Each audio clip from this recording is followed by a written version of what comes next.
Subscribe किया है। आपने किया क्या? अगर नहीं किया तो कीजिए ना। गलवान घाटी में 1.5 किलोमीटर पीछे हटे चीनी सैनिक। चीनी सैनिकों ने हटाए अपने कैंप।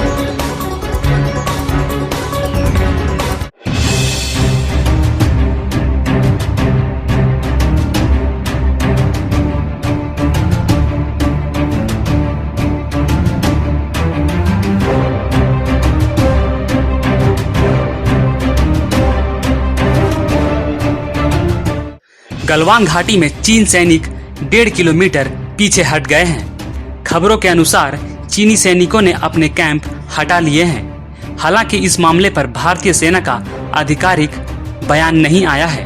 पूर्वी लद्दाख के कई स्थानों पर 7 हफ्ते से भारत और चीन की सेनाओं के बीच तनाव है और यह तनाव और बढ़ गया जब 15 जून को गलवान घाटी में दोनों देशों के सैनिकों के बीच हिंसक झड़प में भारतीय सेना के 20 सैन्यकर्मी शहीद हो गए। चीनी पक्ष को भी नुकसान हुआ, लेकिन उसने इसकी जानकारी सार्वजनिक नहीं की। सूत्रों के अनुसार ये टेंट चीन ने पेट्रोलिंग पॉइंट 14 से पीछे किए हैं। पेट्रोलिंग पॉइंट 14 वही जगह है जहां 15 जून की रात भारत चीन के सैनिकों के बीच झड़प हुई थी। खबरें ये भी हैं कि चीन ने ये टेंट डिसएंगेजमेंट के तहत पीछे हटाए हैं। दोनों देशों की सेना ने डिसएंगेजमेंट पर सहमति जताई है और सेनाएं मौजूदा स्थान से पीछे हटी है। इस डिसएंगेजमेंट के साथ ही भारतीय सेना और चीनी सेना के बीच नियंत्रण रेखा पर बफर जोन बन गया है।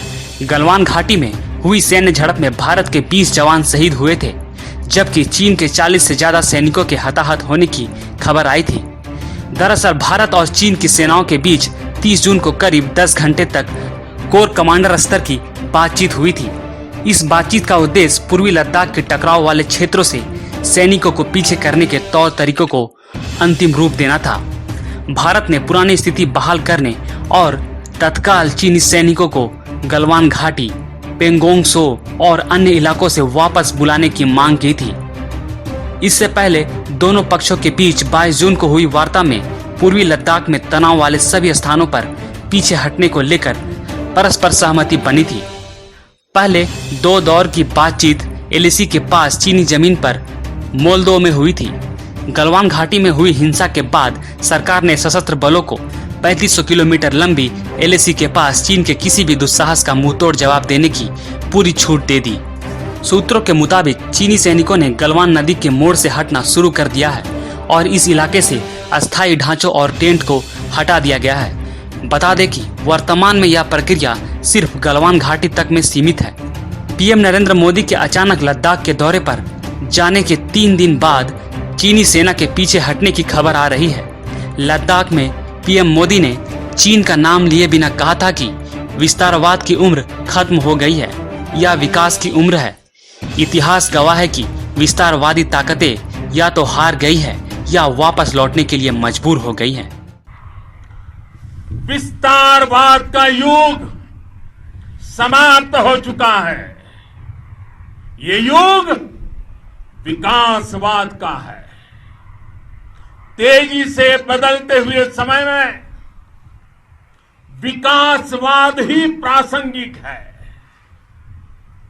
विकासवाद के लिए ही अवसर है और विकासवाद ही भविष्य का आधार भी है।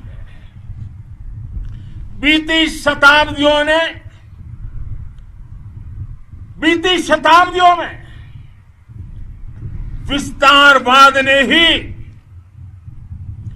मानवता का सबसे ज्यादा हित किया, मानवता को विनाश करने का प्रयास किया। विस्तारवाद की जीत जब किसी पर सवार हुई है, उसने हमेशा विश्व शांति के सामने खतरा पैदा किया है।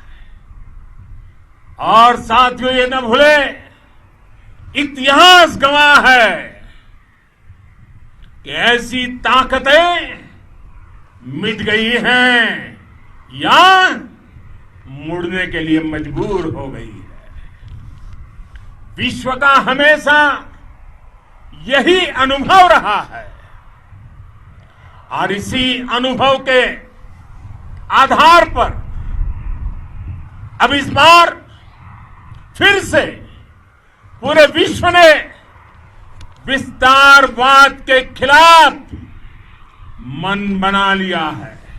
सारे खबरों से अपडेट रहने के लिए आप हमारे फेसबुक पेज को लाइक और फॉलो करना ना भूलें। साथ ही साथ आप हमारे यूट्यूब चैनल को सब्सक्राइब करें और आप हमें इंस्टाग्राम पे फॉलो भी कर सकते हैं। और भी खबरों से अपडेट रहने के लिए आप विजिट करें www.rivalindiatv.com।